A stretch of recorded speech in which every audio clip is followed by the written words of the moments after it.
ارض مقدسہ آئے ہیں۔ قرآن کریم کی جو آیت میں نے پڑھی ہے سورہ مائدہ کی 20، 21 اور 22، اس میں دراصل اسی واقعے کا ذکر ہے کہ حضرت موسیٰ علیہ الصلوۃ والسلام جب اس قوم کو غلامی کی زنجیروں سے نکال کر ایجپٹ سے ارض مقدسہ یعنی ہولی لینڈ لے کر آ رہے تھے تو ان کو یہ کہا گیا کہ تمہیں جو لوگ یہاں بستے ہیں ان سے لڑنا پڑے گا، اور لڑ کر یہ زمین حاصل کرنی پڑے گی چونکہ خدا نے اس زمین کو تمہارے لیے لکھ دیا ہے۔ یہاں سے کچھ لوگوں کو یہ مغالطہ ہو جاتا ہے کہ چونکہ اس زمین کو خدا نے بنو اسرائیل کے لیے لکھ دیا تھا اس لیے یہ زمین انہی کی ہو گئی، لیکن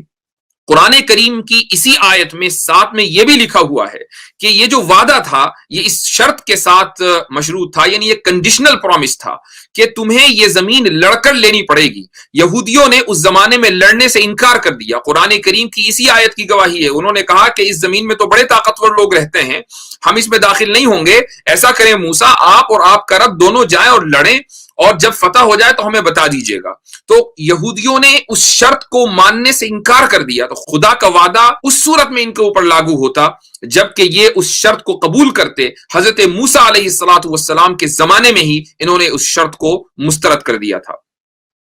اسی طریقے سے اگر ہم تاریخی اعتبار سے دیکھیں، میں ابھی دعوے کی جو پہلی نوعیت ہے یعنی کس قوم کا اس ہولی لینڈ کے اوپر زیادہ حق ہے، میں اسی کے اوپر ابھی بات کر رہا ہوں کہ قومیت کی بنیاد پر اگر ہم دیکھیں تو یہودیوں کا کوئی حق نہیں بنتا، چونکہ اس سے پہلے بہت سی قومیں وہاں پر آباد رہتی آئی ہیں جن کی اولاد آج عرب کہلاتی ہے۔ اگر واقعی یہ ہولی لینڈ یہودیوں کا ہوتا تو جب زائنزم تحریک قائم ہوئی اور زائنزم کے بانی تھیوڈر ہرزل نے جو کہ ایک جرنلسٹ تھا اور اپنے آپ کو سوشل ایکٹیوسٹ کہتا تھا، جب اس نے زائنزم قائم کی اور اس تحریک کے روح روا لوگوں نے یہ طے کیا کہ یہودیوں کی اپنی ایک ریاست ہونی چاہیے، اپنا ایک گھر ہونا چاہیے، تو کیا وجہ ہے کہ انہوں نے سب سے پہلے فلسطین کے بارے میں نہیں سوچا؟ انہوں نے اپنی کانفرنسز میں سب سے پہلے موزمبیق کو چنا تھا، لیکن کسی وجہ سے ان میں اتفاق نہیں ہو پایا۔ اس کے بعد افریقہ کے ایک ملک کانگو، یہ پورا علاقہ اس وقت کلونیلزم کے دور سے گزر رہا تھا اور یہاں پر یورپین ریاستوں کی حکومتیں قائم تھیں، تو اس لیے ان لوگوں کے لیے ان ملکوں کا نام لینا بہت آسان تھا چونکہ یورپین حکمرانوں سے ان کے بڑے گہرے تعلقات تھے، تو کانگو کا نام لیا گیا کہ کانگو میں ہماری اپنی ریاست قائم ہونی چاہیے۔ اس زمانے میں کانگو بیلجیم کی کالونی تھا۔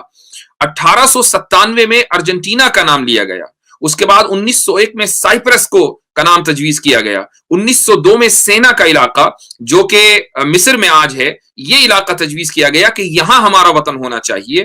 اس کے بعد 1903 میں یوگانڈا کا نام لیا گیا اور پھر آخر میں جا کر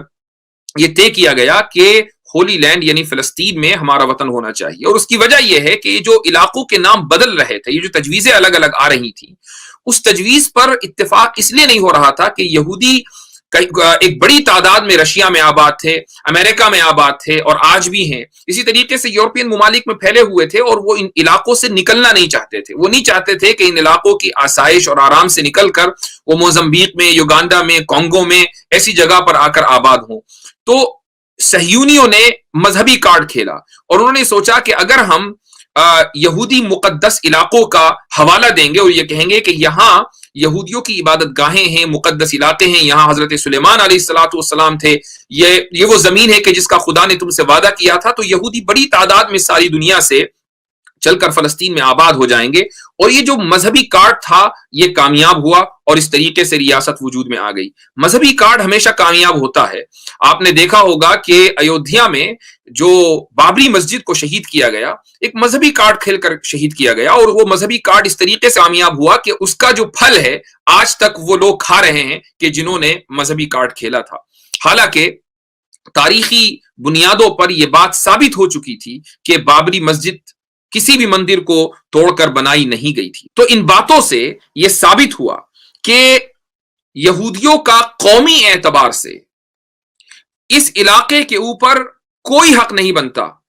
اگر ان کی یہ دلیل ہے کہ چونکہ پہلے وہاں وہ لوگ رہتے تھے، ان کے آبا و اجداد رہتے تھے، تو پھر عربوں کا کیس اس سے زیادہ مضبوط ہو جاتا ہے چونکہ ان کے آبا و اجداد یہودیوں سے بہت پہلے سے وہاں رہتے چلے آئے ہیں۔ اس دعوے کا ایک مذہبی رخ بھی ہے، اور وہ مذہبی رخ یہ ہے کہ تورات میں ان لوگوں کا دعویٰ ہے یہودیوں کا کہ ہم سے یہ وعدہ کر لیا گیا حضرت ابراہیم سے کہ یہ پورا علاقہ اے ابراہیم علیہ الصلوۃ والسلام آپ کی نسل کو دے دیا گیا، تو تورات کا چونکہ یہ ہم سے وعدہ ہے اس لیے یہ زمین ہماری ہے۔ یہ ایک مذہبی کارڈ ہے۔ ہم غور کرنے کی کوشش کرتے ہیں کہ اس مذہبی دعوے کی کیا حیثیت ہے۔ حضرت ابراہیم علیہ الصلوۃ والسلام کی اولاد میں صرف حضرت اسحاق علیہ الصلوۃ والسلام نہیں ہے، حضرت اسماعیل علیہ الصلوۃ والسلام بھی حضرت ابراہیم کی اولاد ہیں۔ اگر تورات میں یہ وعدہ کر لیا گیا کہ اے ابراہیم اس علاقے کو آپ کی اولاد کو دیا، تو اولاد میں جہاں اسحاق علیہ السلام ہے وہاں اسماعیل علیہ السلام بھی ہے، تو پھر حضرت اسماعیل علیہ الصلوۃ والسلام کی نسل میں جو عرب ہیں ان کا حق اس علاقے پر کیوں نہیں ہے؟ کس بنیاد پر اگر ایک باپ کا انتقال ہوتا ہے اور ایک مکان اس باپ کے دو لڑکوں کے نام آتا ہے، تو ایک بھائی اگر دوسرے بھائی کو بے دخل کر دے تو کیا اس کو انصاف کہا جائے گا؟ کیا دو بھائیوں میں ایک بھائی کا اس مکان کے اوپر زیادہ حق ہوتا ہے اور دوسرے کا کم ہوتا ہے؟ تو اگر ہم مذہبی اعتبار سے بھی دیکھیں تو حضرت اسماعیل علیہ الصلوۃ والسلام کی اولاد میں نبی کریم صلی اللہ علیہ وسلم ہے، اور نبی کریم صلی اللہ علیہ وسلم کے اوپر ایمان لانے والی امت کا بھی پھر اس علاقے کے اوپر اتنا ہی حق ہے اگر یہودی تورات کے ذریعے اپنا حق اس علاقے کے اوپر ثابت کرتے ہیں۔ لیکن یہاں یہ بات ذہن میں رکھنی چاہیے کہ انبیاء علیہ الصلوۃ والسلام کی جو فیملی ہوتی ہے، انبیاء علیہ الصلوۃ والسلام کی آل اور اولاد، وہ لوگ ہوتے ہیں کہ جو انبیاء کے طریقے کے اوپر چلیں۔ اگر ان کا نسبی تعلق انبیاء سے ہو لیکن وہ انبیاء کے طریقے پر نہ چلتے ہوں تو پھر وہ ان انبیاء کی اولاد نہیں مانے جاتے۔ حضرت نوح علیہ الصلوۃ والسلام کو یہودی بھی مانتے ہیں، جس طریقے سے مسلمان مانتے ہیں یہودی بھی مانتے ہیں، عیسائی بھی مانتے ہیں۔ حضرت نوح علیہ الصلوۃ والسلام کا ایک بیٹا تھا کہ جس نے حضرت نوح پر ایمان لانے سے انکار کر دیا تھا۔ جب سیلاب آیا اور وہ سیلاب میں ڈوبنے لگا تو حضرت نوح علیہ الصلوۃ والسلام نے اپنے رب سے دعا کی کہ اللہ میرے اس بیٹے کو بچا لیجئے۔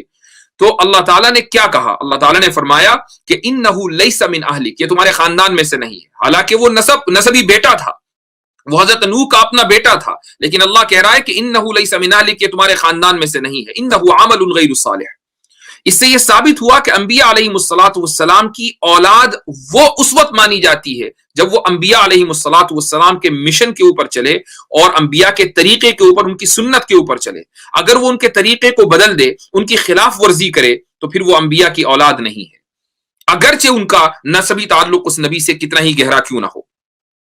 آج یہ دیکھا جانا چاہیے کہ آل ابراہیم کون ہے؟ حضرت ابراہیم علیہ الصلوۃ والسلام کی آل یعنی فیملی میں اور ان کے فالوورز میں کون لوگ ہیں؟ کیا یہودی یہ دعویٰ کر سکتے ہیں کہ ہم حضرت ابراہیم علیہ الصلوۃ والسلام کی بات ماننے والے ہیں، ہم حضرت ابراہیم کی سنت پر چلنے والے ہیں؟ کیا یہودی آج کی تاریخ میں یہ ثابت کر سکتے ہیں؟ ہرگز نہیں۔ حضرت موسیٰ علیہ الصلوۃ والسلام کے زمانے میں ہی یہودیوں نے گائے کی پوجا شروع کر دی تھی۔ حضرت ابراہیم علیہ الصلوۃ والسلام کی توحید کے قصے تو پورے قرآن کریم میں جگہ جگہ بکھرے ہوئے ہیں۔ حضرت ابراہیم علیہ الصلوۃ والسلام اتنے بڑے توحید کے داعی تھے کہ انہوں نے توحید کے اوپر زبردست دلائل دیے ہیں جن کو قرآن کریم نے نقل کیا ہے۔ لیکن وہ لوگ جو ابراہیم علیہ الصلوۃ والسلام کو اپنا جد امجد مانتے ہیں، اپنا فور فادر مانتے ہیں، وہ حضرت موسیٰ کے دور میں ان کے سامنے گائے کی پوجا کر رہے تھے۔ یہ وہ لوگ ہیں جو انبیاء علیہ الصلوۃ والسلام کے قتل کے مرتکب ہیں۔ دنیا میں وہ کون سا جرم ہے جو یہودیوں نے انجام نہ دیا ہو؟ حضرت زکریا علیہ الصلوۃ والسلام کو انہوں نے قتل کیا، حضرت یحییٰ علیہ الصلوۃ والسلام کو انہوں نے قتل کیا، حضرت لوط علیہ الصلوۃ والسلام کے اوپر انہوں نے الزام لگایا کہ وہ اپنی بیٹیوں کے ساتھ زنا کیا کرتے تھے والعیاذ باللہ، حضرت سلیمان علیہ الصلوۃ والسلام کے اوپر انہوں نے الزام لگایا، حضرت عیسیٰ علیہ الصلوۃ والسلام کو ولد الزنا یعنی زنا کے نتیجے میں پیدا ہونے والا، یہ حضرت عیسیٰ علیہ الصلوۃ والسلام کے بارے میں والعیاذ باللہ کہا۔ تو خود ان حرکتوں کا اعتراف آج یہودی کرتے ہیں اور ان کی کتابوں میں یہ ساری باتیں لکھی ہوئی ہیں، تو کس بنیاد پر وہ کہہ سکتے ہیں کہ ہم حضرت ابراہیم علیہ الصلوۃ والسلام کی آل اولاد میں سے ہیں؟ اللہ تعالیٰ کو ان تمام حرکتوں کا علم تھا، علم ہے، اور یہی وجہ ہے کہ قرآن کریم کی ایک آیت ہے، اللہ تعالیٰ فرماتا ہے وَإِذِ ابْتَلَى إِبْرَاهِيمَ رَبُّهُ بِكَلِمَاتٍ فَأَتَمَّهُنَّ،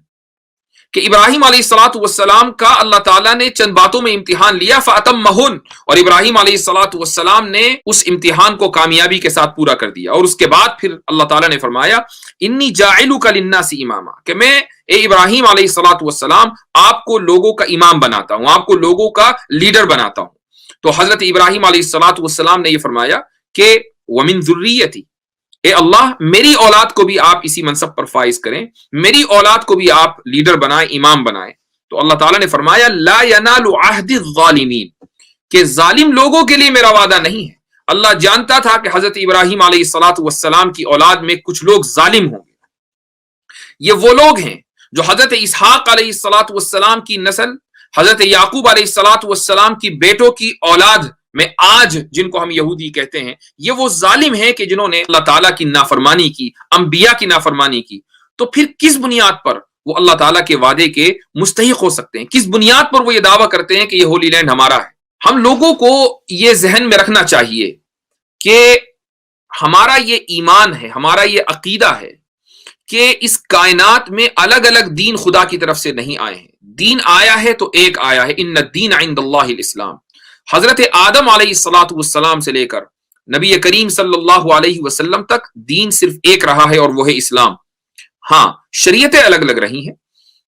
حضرت نوح کی شریعت الگ تھی، حضرت ابراہیم کی شریعت الگ تھی، حضرت موسیٰ علیہ الصلوۃ والسلام کی شریعت الگ تھی، حضرت عیسیٰ علیہ الصلوۃ والسلام کی شریعت الگ تھی، نبی کریم صلی اللہ علیہ وسلم کی شریعت الگ ہے۔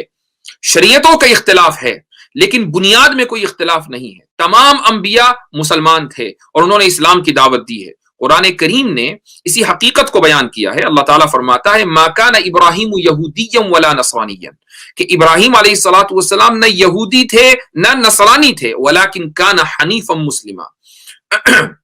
تو ابراہیم علیہ الصلوۃ والسلام کے یہودی اور نصرانی ہونے کا انکار قرآن کریم میں واضح انداز پر لکھا ہوا ملتا ہے۔ یہی وجہ ہے کہ جب حضرت عیسیٰ علیہ الصلوۃ والسلام اس دنیا میں تشریف نہیں لائے تھے، اس سے پہلے وہ یہودی کہ جنہوں نے تورات کو ڈسٹورٹ نہیں کیا تھا، تحریف نہیں کی تھی، وہ مسلمان تھے۔ حضرت عیسیٰ علیہ الصلوۃ والسلام جب دنیا میں تشریف لائے اور نبی بنے تو حضرت عیسیٰ علیہ الصلوۃ والسلام کے ماننے والے مسلمان کہلائے، جب تک انہوں نے انجیل میں کوئی ڈسٹورشن اور تحریف نہیں کی۔ اس کے بعد پھر نبی کریم صلی اللہ علیہ وسلم نبی بنے، آپ کی بعثت ہوئی تو آپ کے ماننے والے مسلمان کہلائے۔ آج کی تاریخ میں اگر ہم یہ دیکھیں کہ حضرت ابراہیم کو سب سے زیادہ کون مانتا ہے، بات نسبی تعلق کی نہیں ہے، بات دینی تعلق کی ہے کہ حضرت ابراہیم کی سنت کے اوپر آج کی تاریخ میں کون سب سے زیادہ چلتا ہے۔ آپ اسلام میں دیکھیں، ہماری شریعت، نبی کریم صلی اللہ علیہ وسلم کی شریعت میں دیکھیں کہ حج کا ایک ایک رکن حضرت ابراہیم علیہ الصلوۃ والسلام کی یادگار ہے۔ وہ مینا گئے تو مسلمان مینا جاتے ہیں، انہوں نے طواف کیا تو مسلمان طواف کرتے ہیں، وہ عرفات گئے تو مسلمان عرفات جاتے ہیں، وہ مزدلفہ میں ٹھہرے تو مسلمان مزدلفہ میں جاتے ہیں، انہوں نے احرام باندھا تو مسلمان احرام باندھتے ہیں، انہوں نے حج کا اعلان کیا۔ دنیا کے لیے ہر ایک مسلمان کی یہ تمنا ہوتی ہے کہ کسی طریقے سے وہ اپنی زندگی میں ایک بار حج کر لے۔ یہ ابراہیم علیہ الصلوۃ والسلام کی دعا اور دعوت کا نتیجہ تھا۔ یہ اس اعلان پر لبیک مسلمان کہتے ہیں کہ جو ابراہیم علیہ الصلوۃ والسلام نے صدیوں پہلے کیا تھا۔ آپ عید الاضحیٰ دیکھیں کہ جو مسلمان حج کے لیے نہیں جاتے، عید الاضحیٰ وہ اپنے گھروں میں مناتے ہیں، قربانی کرتے ہیں۔ یہودیوں کے یہاں بھی قربانی تھی، لیکن حضرت عیسیٰ علیہ الصلوۃ والسلام کے 70 سال کے بعد جب رومنز نے فلسطین کے اوپر قبضہ کیا، اس وقت سے یہودیوں نے قربانی کو ترک کر دیا۔ مسلمانوں کے یہاں قربانی کبھی ترک نہیں ہوئی۔ وہ عید الاضحیٰ کے موقع کے اوپر ہر سال پوری دنیا میں حضرت ابراہیم علیہ الصلوۃ والسلام کی سنت کو زندہ کرتے ہیں۔ اسی طریقے سے ہماری تو نماز بھی حضرت ابراہیم علیہ الصلوۃ والسلام پر درود بھیجے بغیر ناقص رہتی ہے۔ ہم ہر نماز میں جب بیٹھتے ہیں سلام پھیرنے سے پہلے حضرت ابراہیم علیہ الصلوۃ والسلام پر بھی درود بھیجتے ہیں اور نبی کریم صلی اللہ علیہ وسلم پر بھی درود بھیجتے ہیں۔ تو مسلمانوں سے زیادہ آج کی تاریخ میں نبی کریم صلی اللہ علیہ وسلم کی بعثت کے بعد سے لے کر آج تک اور قیامت تک حضرت ابراہیم علیہ الصلوۃ والسلام کی اتباع کرنے والا کوئی دوسرا نہیں ملے گا۔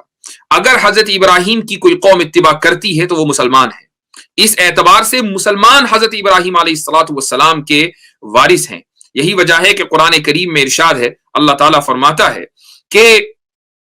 ان اول الناس بابراہیم للذین اتبعوہ وہذا النبی والذین آمنوا، کہ حضرت ابراہیم سے جو سب سے قریبی تعلق ہے وہ کن لوگوں کا ہے؟ وہ للذین اتبعوہ، ان لوگوں کا ہے کہ جو حضرت ابراہیم کی اتباع کرتے ہیں، ان کو فالو کرتے ہیں، اور اس کے بعد اللہ تعالیٰ نے پوائنٹ آؤٹ کر دیا کہ یہ نبی یعنی نبی کریم صلی اللہ علیہ وسلم حضرت ابراہیم کی اتباع کرتے ہیں، والذین آمنوا، اور حضرت نبی کریم صلی اللہ علیہ وسلم پر ایمان لانے والے حضرت ابراہیم کی اتباع کرتے ہیں۔ تو حضرت ابراہیم سے سب سے گہرا تعلق نبی کریم صلی اللہ علیہ وسلم اور آپ کے ماننے والوں یعنی مؤمنین کا ہے۔ ایک اور آیت میں اللہ تعالیٰ فرماتے ہیں وَلَقَدْ كَتَبْنَا فِي الزَّبُورِ مِن بَعْدِ الذِّكْرِ أَنَّ الْأَرْضَ يَرِثُهَا عِبَادِيَ الصَّالِحُونَ، کہ ہم نے زبور میں لکھ دیا تھا، آج اولڈ ٹیسٹمنٹ کا وہ حصہ ہے، اس میں لکھ دیا تھا کہ اس زمین کے وارث میرے نیک بندے ہوں گے۔ اور نیک بندے کون ہیں؟ نیک بندے وہ ہیں جو نبی کریم صلی اللہ علیہ وسلم کے اوپر ایمان لائے اور آپ صلی اللہ علیہ وسلم کے ذریعے حضرت ابراہیم علیہ السلام کی سنتوں کو انہوں نے جانا، پہچانا اور ان کے اوپر عمل کیا۔ قرآن کریم کی یہ آیتیں اس بات کی واضح دلیل ہیں کہ اگر اللہ تعالیٰ نے اس ہولی لینڈ کا ابراہیم علیہ السلام سے وعدہ کیا تھا تو پھر حضرت ابراہیم علیہ السلام کی جو ذریت ہے، وہ ذریت کہ جو حضرت ابراہیم کی سنت کو آج زندہ کیے ہوئے ہے، نسبی تعلق کی بات نہیں ہو رہی ہے، نسبی تعلق پر بھی بات کرنی ہے تو حضرت اسماعیل سے نسبی تعلق ثابت ہے۔ تو نسب کے اعتبار سے اور اتباع کے اعتبار سے، فالو کرنے کے اعتبار سے، دونوں اعتبار سے مسلمان اس بات کے حقدار ہیں کہ یہ زمین ان کو ملے خود تورات کی گواہی کے مطابق۔ یہ ساری بات میں اس لیے کہہ رہا ہوں چونکہ ہم یہ دیکھ رہے ہیں کہ کچھ عرصے سے مغربی اور یہودی پروپیگنڈے کی بنیاد پر لوگ یہ سمجھنے لگے کہ بھئی یہ زمین ان کے آبا و اجداد کی تھی، یہ لوٹے ہیں تو ان کو حق ہے یہاں پر ریاست قائم کرنے کا۔ ان تمام دلائل کی بنیاد پر یہ بات ثابت ہو چکی ہے کہ یہودیوں کو نہ تو قومیت کی بنیاد پر وہاں ریاست قائم کرنے کا کوئی حق تھا اور ہے، اور نہ ہی مذہبی بنیاد پر وہاں کوئی ریاست قائم کرنے کا حق ہے۔ یہودیوں میں یہی وجہ ہے، ایک الٹرا آرتھوڈاکس ان میں ایک طبقہ پایا جاتا ہے کہ جن کو نیچری کارتا بولتے ہیں، یہ بہت الٹرا آرتھوڈاکس ہوتے ہیں۔ ان کے یہاں یہودیوں میں ایک مدراش کے نام سے تورات کی سب سے پرانی تفسیر ہے، اس کی انٹرپریٹیشن ہے، کامنٹری ہے، اس میں یہ بات لکھی ہوئی ہے اور یہ طبقہ اسی کو مانتا ہے کہ بنو اسرائیل کے لیے یعنی یہودیوں کے لیے اس بات کو حرام کر دیا گیا تھا کہ وہ طاقت کے بلبوتے پر اجتماعی طور سے یعنی کلیکٹیولی اس علاقے میں داخل ہوں اور یہاں حکومت قائم کریں۔ اگر آئندہ کبھی ان کی حکومت قائم ہوگی تو وہ انسانی کوششوں کی بنیاد پر نہیں ہوگی، ورنہ یہودیوں کی مغفرت نہیں ہو سکتی، خدا ان کو معاف نہیں کرے گا۔ ان کی اگر حکومت قائم ہوگی تو وہ سپر نیچرل طریقے سے قائم ہوگی، کبھی بھی وہ انسانی کوششوں کے نتیجے میں قائم نہیں ہو سکتی۔ یہی وجہ ہے کہ 20,000 کے قریب اس وقت اس ناجائز اسرائیلی ریاست میں یہ لوگ آباد ہیں اور یہ کھل کر اپنی اس حکومت کی مخالفت کرتے ہیں، چونکہ ان کے مذہب کے مطابق اور ان کی انٹرپریٹیشن کے مطابق یہ صہیونی ریاست ایک ایلیگل ریاست ہے، ایک ناجائز ریاست ہے۔ تو یہودیوں میں خود اس بات کے اوپر اختلاف ہے اور یہی وجہ ہے کہ وہ فلسطینیوں کے حق کو تسلیم کرتے ہیں۔ پوری دنیا میں وہ جہاں جہاں پائے جاتے ہیں، وہ انگلینڈ میں پائے جاتے ہیں، وہ امریکہ میں پائے جاتے ہیں۔ میں نے ان میں سے بہت سے لوگوں سے ملاقات کی ہے اور ان سے میری گفتگو ہوئی ہے اور انہوں نے مجھے دلائل سے یہ ثابت کیا ہے کہ کیسے فلسطینیوں کا اس علاقے کے اوپر حق ہے اور اسرائیلیوں کا اس علاقے کے اوپر جو قبضہ ہے وہ ناجائز ہے۔ ایک اور بات میں کہنا چاہوں گا اور وہ یہ ہے کہ مغربی دنیا جس نفاق کا اور جس ہپوکریسی کا اس دور میں مظاہرہ کر رہی ہے، شاید ایسا کبھی تاریخ میں کبھی نہ ہوا ہوگا۔ یہ وہ سیولائزیشن ہے کہ جو پوری دنیا میں جمہوریت اور ڈیموکریسی کا نعرہ لگاتی ہے۔ ڈیموکریسی کا مطلب صرف ووٹ ڈالنا نہیں ہوتا، ووٹ تو وہاں بھی ڈلتے ہیں جہاں ڈکٹیٹرشپ ہوتی ہے۔ ڈیموکریسی کا مطلب جو ایک خوبصورت سلوگن دیا جاتا ہے وہ یہ کہ اس ملک کی عوام کو ایکول رائٹس ہوں، یہ جمہوریت کی بنیاد کہی جاتی ہے۔ اور ایسی صورت میں جمہوریت کو مقدس بنا کر، ہولی بنا کر پیش کیا جاتا ہے اور اس کے مقابلے میں جتنے بھی موڈ آف گورننس ہیں، جتنے بھی طریقے حکومت ہیں، سب کو مسترد کر دیا جاتا ہے۔ ڈکٹیٹرشپ کو اسی لیے مسترد کیا جاتا ہے، اسی بنیاد پر ویسٹرن سیولائزیشن خلافت کو مسترد کرتی ہے، تھیوکریسی کو مسترد کرتی ہے۔ لیکن جب بات یہودی ریاست کی آتی ہے، جب بات اسرائیل کی آتی ہے تو وہ کہتے ہیں، یہودی کھلم کھلا کہتے ہیں کہ ہم ایک جوش اسٹیٹ ہیں، ہم ایک یہودی ریاست ہیں۔ یہودی ریاست کا کیا مطلب ہے؟ اگر یہودی ریاست کا مطلب یہ ہے کہ ایک مذہبی ریاست ہے تو اسی کو تھیوکریسی کہا جاتا ہے، اور ویسٹرن سٹینڈرڈ کے مطابق تو تھیوکریسی سب سے بڑا جرم ہے۔ لیکن یہودی اگر وہ جرم کریں تو یہ جرم نہیں رہتا، بلکہ یہ مغربی دنیا کے لیے کار ثواب بن جاتا ہے۔ اور اگر یہودی ریاست سے مراد قومی ریاست ہے کہ یہ ریاست صرف ایک خاص قوم کے لیے ہوگی اور دوسری قوم اگر اس علاقے کے اندر بسے گی تو وہ سیکنڈ کلاس سٹیزن ہوگی، اسی کو اپارتھائڈ کہا جاتا ہے۔ اپارتھائڈ کیا ہے؟ یعنی نسل اور رنگ کی بنیاد پر حکومت کا قیام۔ نیلسن منڈیلا نے جو ساؤتھ افریقہ میں گوروں کے خلاف جد و جہد کی تھی، محاذ قائم کیا تھا اور پوری زندگی انہوں نے وقف کر دی تھی اپنے ملک کو آزاد کرانے میں، وہاں کیا ہوتا تھا؟ انہوں نے ساؤتھ افریقہ میں اس لیے جد و جہد کی گوروں کے خلاف چونکہ گوروں نے ایک نسلی ریاست وہاں قائم کی ہوئی تھی، جو حقوق گوروں کے تھے وہ کالوں کے نہیں تھے۔ ساری دنیا نے نیلسن منڈیلا کی تعریف کی، ساری دنیا نیلسن منڈیلا کے ساتھ کھڑی ہو گئی، لیکن جب وہی حرکت یہودی کرتے ہیں، فلسطینیوں کے خلاف کرتے ہیں، فلسطینیوں کے بچوں کو شہید کر دیتے ہیں، ان کے جوانوں کو بے روزگار رکھتے ہیں، ان کے بوڑھوں کو دن دہاڑے قتل کر دیتے ہیں، ان کی عورتوں کو ریپ کرتے ہیں، تو دنیا خاموش رہتی ہے اور مغربی میڈیا کی زبان سے ایک لفظ فلسطینیوں کے حق میں ادا نہیں ہوتا۔ اس لیے کم سے کم مسلمانوں کو یہ چاہیے کہ وہ اس بات کو ذہن میں رکھیں کہ فلسطین کا مسئلہ اسلام کا مسئلہ ہے، فلسطین کا مسئلہ مسلمان کا مسئلہ ہے۔ یہ مسئلہ صرف اس لیے نہیں ہے کہ نبی کریم صلی اللہ علیہ وسلم نے معراج کے موقع پر وہاں نماز پڑھی تھی، بلکہ اس لیے ہے کہ مسلمان حضرت ابراہیم علیہ الصلاۃ والسلام کے وارث ہیں، اور حضرت ابراہیم علیہ الصلاۃ والسلام سے اللہ تعالیٰ نے یہ وعدہ کیا تھا کہ ہولی لینڈ حضرت ابراہیم کے وارثوں کو ملے گی۔ تو جو حضرت ابراہیم کا حقیقی جانشین ہے، یہ زمین بھی پھر اسی کی ہے۔ اس لیے یہ مسئلہ دو قوموں کا مسئلہ نہیں ہے۔ میں نے اسی لیے شروع میں یہ بات کہی تھی کہ یہ خیر اور شر کے درمیان جنگ ہے، یہ ظلم اور انصاف کے درمیان جنگ ہے،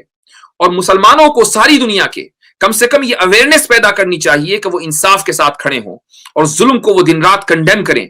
جب تک ظالم کو ظالم نہیں کہا جائے گا اور اس کے ہاتھ کو پکڑ کر روکا نہیں جائے گا، وہ ظلم سے باز نہیں آئے گا۔ جہاں تک غیر مسلموں کی بات ہے، میں ان سے بھی اپیل کرنا چاہوں گا، محض اس لیے کہ ایک مسئلہ مسلمانوں کا ہے، آپ اس لیے اس مسئلے میں دشمنوں کے ساتھ کھڑے نہ ہوں، بلکہ آپ انصاف کے ساتھ کھڑے ہوں۔ آپ اس پوری جو گفتگو ہی ہے اس کی بنیاد پر دیکھیں کہ کس قوم کا، کس مذہب کے ماننے والوں کا اس زمین کے اوپر بنیادی حق ہے۔ اگر آپ آج انصاف کے ساتھ کھڑے نہیں ہوئے اور آپ نے ظالم کا ہاتھ نہیں تھاما، آپ نے ظالم کی پشت پناہی کی، تو پھر یہی کہا جائے گا کہ جس طریقے سے ایسے بہت سے لوگوں کے پوروجوں نے اپنے زمانے میں انسانیت کے خلاف کرائم کیے ہیں۔ ہم جانتے ہیں کہ آرینز بھارت میں باہر سے آئے ہیں اور انہوں نے وہاں کے بھارت کے مول نواسیوں کو کھدیڑ کر اپنی ایک چھوٹی چھوٹی ریاستیں قائم کر لی تھیں، اور آج وہ دھڑلے سے یہ کہتے ہیں کہ ہم یہاں کے حقیقی باشندے ہیں۔ کچھ یہی نیریٹو یہودیوں کے یہاں چل رہا ہے کہ وہ باہر سے آئے اور اس کے بعد انہوں نے اپنی ریاست قائم کی، اور آج وہ یہ کہہ رہے ہیں کہ ہم یہاں کے اصل باشندے ہیں۔ اس لیے غیر مسلموں کو ظلم کا ساتھ نہیں دینا ہے، انصاف کا دامن تھامنا ہے، اور تاریخ کی اس سمت کے اوپر کھڑا ہونا ہے جس سمت کے مقدر میں خدا نے جیت اور فتح لکھی ہے۔ دعا کرتا ہوں کہ اللہ سبحانہ و تعالی مظلوم فلسطینیوں کی مدد فرمائے اور ساری امت مسلمہ کو یہ سمجھنے کی توفیق عطا فرمائے کہ مسئلہ فلسطین صرف فلسطینیوں کا مسئلہ نہیں ہے، بلکہ یہ پوری امت مسلمہ کا اور ہر مسلمان کا ایک ذاتی مسئلہ ہے۔ جزاکم اللہ خیر الجزاء وآخر دعوانا ان الحمد للہ رب العالمین۔